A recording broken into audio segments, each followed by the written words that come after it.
ಕಲಬುರಗಿಯಲ್ಲೂ ಭ್ರಷ್ಟ ಅಧಿಕಾರಿಗೆ ಲೋಕ ಶಾಕ್ ನೀಡಿದೆ.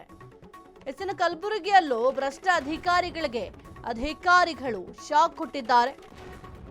ಜೆಸ್ಕಾಂ ಎಇಇ ಅಮೃತರಾವ್ ಮನೆ ಕಚೇರಿ ಮೇಲೆ ರೇಡ್ ಮಾಡಲಾಗಿದೆ. ಕಲಬುರಗಿಯ ಜಾಗೃತಿ ಕಾಲೋನಿಯಲ್ಲಿರುವಂತಹ ಮನೆ ಅಪಾರ್ಟ್ಮೆಂಟ್ನಲ್ಲೂ ಅಧಿಕಾರಿಗಳಿಂದ ಶೋಧ. ಜೆಸ್ಕಾಂ ಕಚೇರಿಯಲ್ಲೂ ಅಧಿಕಾರಿಗಳಿಂದ ತೀವ್ರ ತಪಾಸಣೆ. ಪ್ಲಾಟಿನಂ ಸ್ಟುಡಿಯೋ ಹೊಂದಿರುವ ಅಮೃತ ರಾವ್, 20ಕ್ಕೂ ಹೆಚ್ಚು ಎಕರೆ ಜಮೀನು ಹೊಂದಿರುವ ಅಮೃತ ರಾವ್ ಏಕಕಾಲದಲ್ಲಿ 7 ಕಡೆ ದಾಳಿಯನ್ನು ಲೋಕಾಯುಕ್ತ ಅಧಿಕಾರಿಗಳು ನಡೆಸಿದ್ದಾರೆ. ಕಲಬುರಗಿಯಲ್ಲಿ ಭ್ರಷ್ಟ ಅಧಿಕಾರಿಗೆ ಲೋಕಾಯುಕ್ತ ಅಧಿಕಾರಿಗಳು ಶಾಕ್ ಅನ್ನು ಕೊಟ್ಟಿದ್ದಾರೆ. ಜೆಸ್ಕಾಂ ಎಇಇ ಅಮೃತರಾವ್ ಮನೆ ಜೊತೆಗೆ ಕಚೇರಿ ಮೇಲೂ ಕೂಡ ರೇಡ್ ಅನ್ನು ಮಾಡಲಾಗಿದೆ. ಜೊತೆಗೆ ಕಲಬುರಗಿಯ ಜಾಗೃತಿ ಕಾಲೋನಿಯಲ್ಲಿ ಅಮೃತರಾವ್ ಅವರ ಮನೆ ಇದೆ. ಆ ಒಂದು ಮನೆಯನ್ನ ರೇಡ್ ಮಾಡಿ ಕೆಲವೊಂದಿಷ್ಟು ದಾಖಲೆಗಳನ್ನು ಕೂಡ ವಶಪಡಿಸಿಕೊಂಡಿದ್ದಾರೆ. ಇನ್ನು ಕೆಲವೊಂದಿಷ್ಟು ದಾಖಲೆಗಳ ತಪಾಸಣೆ ಕೂಡ ಮಾಡಲಾಗಿದೆ.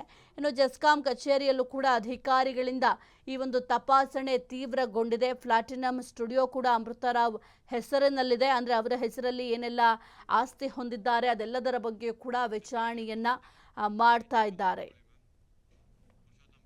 ಈ ಕುರಿತು ಹೆಚ್ಚಿನ ಮಾಹಿತಿ ನೀಡ್ತಾರೆ ನಮ್ಮ ಪ್ರತಿನಿಧಿ ಪುರುಷೋತ್ತಮ್ ಕುಲಕರ್ಣಿ. ಪುರುಷೋತ್ತಮ್, ಕಲಬುರಗಿಯಲ್ಲೂ ಕೂಡ ಈಗ ಭ್ರಷ್ಟ ಅಧಿಕಾರಿಗಳ ಚಳಿಯನ್ನ ಬಿಡಿಸಿದ್ದಾರೆ ಲೋಕಾಯುಕ್ತ ಅಧಿಕಾರಿಗಳು. ಏನೆಲ್ಲ ಅಪ್ಡೇಟ್ ಇದೆ?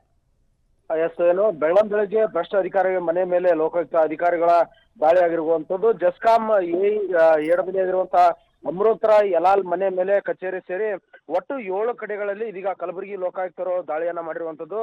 ಕಲಬುರಗಿ ನಗರದ ಜಾಗೃತಿ ಕಾಲೋನಿಯಲ್ಲಿರುವಂತಹ ಮನೆ, ಬಸವ ಅಪಾರ್ಟ್ಮೆಂಟ್ ನಲ್ಲಿರುವಂತಹ ಒಂದು ಫ್ಲಾಟ್ ಮೇಲೆ ಕೂಡ ಇದೀಗ ದಾಳಿ ಆಗಿರುವಂತದ್ದು. ಕಲಬುರಗಿ ನಗರದ ಕೊತ್ತಂಬರಿ ಲೇಔಟ್ ಏನಿದೆ ಅಲ್ಲಿ ಜೆಸ್ಕಾಂ ಕಚೇರಿ ಇದೆ. ಆ ಜೆಸ್ಕಾಂ ಕಚೇರಿಯ ಮೇಲೂ ಕೂಡ ಇದೀಗ ಲೋಕಾಯುಕ್ತ ಅಧಿಕಾರಿಗಳು ದಾಳಿಯನ್ನ ಮಾಡಿರುವಂತದ್ದು. ಕಲಬುರಗಿ ಜಿಲ್ಲೆಯ ಚಿಂಚೋಳಿ ತಾಲೂಕಿನಲ್ಲಿರುವಂತಹ ಒಂದು ಸೂಲೆಪೇಟ್ ಗ್ರಾಮದಲ್ಲಿ ಇವರ ಒಂದು ಮನೆ ಇದೆ. ಆ ಮನೆಯ ಮೇಲೂ ಕೂಡ ದಾಳಿ ಆಗಿರುವಂತದ್ದು. ಜಾಗೃತಿ ಕಾಲೋನಿಯಲ್ಲಿರುವಂತಹ ಪ್ಲಾಟಿನಂ ಸ್ಟುಡಿಯೋ ಹೊಂದಿರುವಂತಹ ಅಮೃತರಾವ್ ಸುಮಾರು ನಂದೂರ್ ಇಂಡಸ್ಟ್ರಿಯಲ್ ಏರಿಯಾದಲ್ಲಿ ಕೂಡ ಪ್ಲಾಟ್ ಗಳನ್ನ ಹೊಂದಿದ್ದಾರೆ ಅಂತಕ್ಕಂಥ ಮಾಹಿತಿ ಇದೆ. ಈ ಒಂದು ಪ್ಲಾಟ್ ಗಳ ಮೇಲೆ ಕೂಡ ಪರಿಶೀಲನೆಯನ್ನ ಮಾಡ್ತಾ ಇರುವಂತದ್ದು. 20ಕ್ಕೂ ಹೆಚ್ಚು ಎಕರೆ ಜಮೀನನ್ನ ಈ ಒಂದು ಎಡಬಲಿ ಹೊಂದಿರುವಂತದ್ದು. ಸುಮಾರು 20ಕ್ಕೂ ಹೆಚ್ಚು ಎಕರೆ ಪ್ರದೇಶವನ್ನ ಹೊಂದಿರುವಂತಹ ಎಡಬಲಿ ಅಮೃತರಾವ್ ಲೋಕಾಯುಕ್ತ ಎಸ್ಪಿ ಆಗಿರುವಂತಹ ಸಿದ್ದರಾಜು ನೇತೃತ್ವದಲ್ಲಿ ಈ ಒಂದು ದಾಳಿ ಆಗಿರುವಂತದ್ದು. ಒಟ್ಟಾರೆಯಾಗಿ ಜೆಸ್ಕಾಂ ಎಡಬಲಿ ಅಮೃತರಾವ್ ಯಲಾಲೆ ಮನೆ ಕಚೇರಿ ಸೇರಿ ಒಟ್ಟು 7 ಕಡೆಗಳಲ್ಲಿ ಇದೀಗ ಇಂಚಿಂಚು ಮಾಹಿತಿಯನ್ನ ಅವರು ಪಡಿತಾ ಇರುವಂತದ್ದು. ಕಲಬುರಗಿ ಲೋಕಾಯುಕ್ತ ಎಸ್ಪಿ ಆಗಿರುವಂತಹ ಸಿದ್ದರಾಜ್ ನೇತೃತ್ವದಲ್ಲಿ ಈ ಒಂದು ದಾಳಿ ಆಗಿರುವಂತದ್ದು. ಸುಮಾರು 7 ಕಡೆಗಳಲ್ಲಿ ಇದೀಗ ದಾಳಿಯನ್ನ ಮಾಡಿ ಅವರ ಇಂಚಿಂಚು ಮಾಹಿತಿಯನ್ನ ಕೂಡ ಇದೀಗ ಅಧಿಕಾರಿಗಳು ಕಲೆ ಹಾಕ್ತಾ ಇರುವಂತಹದ್ದು. ಓಕೆ, ಥ್ಯಾಂಕ್ ಯು ಪುರುಷೋತ್ತಮ್ ನಿಮ್ಮೆಲ್ಲ ಮಾಹಿತಿಗಾಗಿ.